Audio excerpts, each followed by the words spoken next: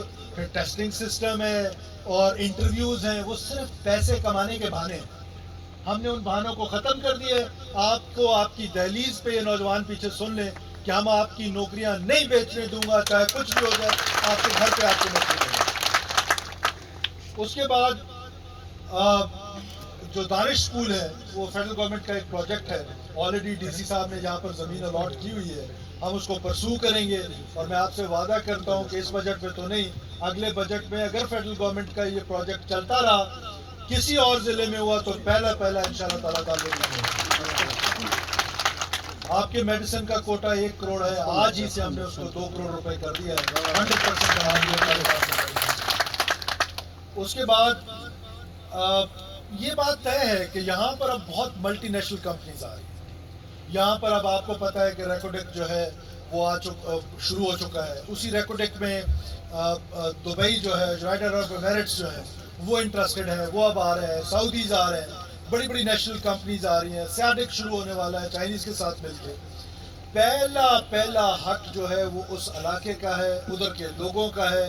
اور ہم نے یہ ثابت کیا کہ جب تفتان میں LPG پلانٹ لگا پبلک پرائیویٹ پارٹنرشپ کے تحت, ہم نے اس کے پیسے جو ہیں وہ تفتان پہ خرچ کرنے کا فیصلہ کیا.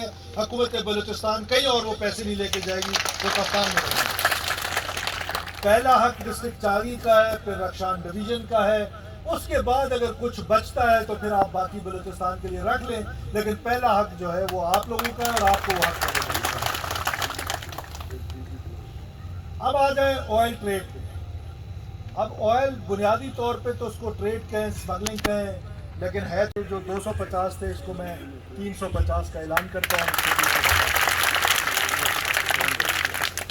اور نوکنڈی ماسٹر پلان جس کی اپروول کی بات کی, اگر فیڈرل گورنمنٹ سے نہیں ہوا, میرا وعدہ ہے اول وہاں سے کرائیں گے, نہیں تو انشاءاللہ ہم پروونشل گورنمنٹ اس کو اپروو کریں گے اور نوکنڈی کو ماڈل سٹی بنائیں گے. جب میں اپنے دوست امان اللہ نوتزئی کے پاس وہاں آؤں گا, اعجاز سنجرانی صاحب اور صادق سنجرانی صاحب بھی میرے ساتھ ہیں. ان کی مخالفت اپنی جگہ, میرے دونوں دوست ہیں. ہم انشاءاللہ تعالیٰ آئیں گے, دال بدین کا دورہ کریں گے, اور دال بدین کے دورے میں جو دال بدین کے مسائل ہیں ان کو حل کرنے کی کوشش کریں گے. آپ کو پتہ ہے محدود وسائل ہیں, ہم انشاءاللہ تعالیٰ ضرور حل کریں گے. میں آخر میں ایک بار پھر اعجاز سنجرانی صاحب آپ کا اور بالخصوص اپنے بڑے بھائی کا, وہ آج موجود نہیں ہے, میر صادق سنجرانی صاحب, میں سینٹ میں ان کے ساتھ کام کرنے کا موقع ملا. چیف منسٹر صاحب ایک سوال ہے, جو انہوں نے شفقت اور محبت مجھے دی ہے, میں ذاتی طور پہ اس شفقت کا قرضدار ہوں. تو لہٰذا وہ آج ان کی صحت بھی شاید ٹھیک نہیں تھی, وہ باہر گئے ہیں, اللہ تعالیٰ ان کو صحت دے. میں ان کو مس کر رہا ہوں, لیکن ان کا چھوٹا بھائی اعجاز سنجرانی جب میرے پاس آیا, میں اللہ کو حاضر ناظر جان کے کہہ رہا ہوں کہ اس پہ چاگی کے لوگ میں تو اس کو چھیڑ بنا لیا کہ چاگی کے علاوہ بھی کوئی دنیا ہے, تو چاگی کے علاوہ بھی کوئی کچھ بات کر لیا. پہلے آ کے مجھ سے حال وال نہیں پوچھتا ہے کہ آپ خیریت سے, پہلے کہتا ہے چاگی کا یہ کام ہو. بھائی پہلے مجھ سے حال وال بلوچی پوچھ لو, میں ٹھیک ہوں خیریت سے. تو لہٰذا انشاءاللہ تعالیٰ ہم مل کے جو ہمارے محدود وسائل ہیں, آپ کے علاقے کو محدود ترقی دینے کی کوشش کریں گے, اور آپ کے جو مسائل ہیں انشاءاللہ حل کرنے کی کوشش کریں گے. آخر میں آپ سے ایک بار پھر گزارش ہے کہ یہ دیکھ لیں کہ آپ کو جھوٹے پروپیگنڈا پہ مائل نہیں ہونا ہے. ریاست بہت اہم ہے, پاکستان بہت اہم ہے, یہ رسول اللہ صلی اللہ علیہ وسلم کی ریاست ہے. تو اس ریاست کو بچانے میں ہم سب نے اپنا کردار ادا کرنا ہے. وہ لوگ جو جھوٹا پروپیگنڈا کر کے ہمارے نوجوانوں کو ورغلا کر, بہلا کر, ایک طرف آپ کا ایک بلوچ وزیر اعلیٰ آپ کے بلوچ بچیوں اور بچوں کے لیے آکسفورڈ اور ہارورڈ کے دروازے کھول رہا ہے, اور ایچسن کالج کے دروازے کھول رہا ہے, اور ایک طرف تعلیم یافتہ بچیوں کو خودکش جیکٹ پہنا رہے ہیں. تو آپ مجھے بتائیں کہ کون زیادہ بہتر کام کر رہا ہے. تو یہ آپ خود غور کریں کہ یہ کون سی جنگ میں جتنے سیکورٹی فورسز نے بلوچ نہیں مارے, اتنے تو خودکش میں مروا دیے لوگوں نے, اور لاحاصل جنگ میں مروا دیے. تو ہم نے یہ سوچنا ہوگا کب تک ہم خوف اپنے اوپر طاری رکھیں گے. ہمیں حق کی بات کرنی پڑے گی, ہمیں یہ ڈبیٹ کرنی پڑے گی کہ یہ کس طرح آپ بلوچ قوم کو لے کے جا رہے ہیں. دنیا آرٹیفیشل انٹیلیجنس پہ چلی گئی ہے, اور ہم خودکش پیدا کر کے خوش ہے کہ بلوچ خودکش پیدا. یہ کون سی ترقی ہے؟ لہٰذا لاحاصل جنگ کا حصہ آپ نے نہیں بننا ہے. ہم نے انشاءاللہ تعالیٰ مل کر ترقی کے مناظر طے کرنے ہیں اور پاکستان کو ہی مضبوط کرنا ہے اور پاکستان ہی ہمارا فیوچر ہے اور انشاءاللہ تعالیٰ بلوچستان سے ہی پاکستان کی ترقی کا سفر وہ شروع ہونے والا ہے ریکوٹک کی صورت پہ اور 40 ضلع کی صورت میں. میں آخر میں ایک بار پھر آپ سب لوگوں کا شکریہ ادا کرتا ہوں. پاکستان ہمیشہ زندہ.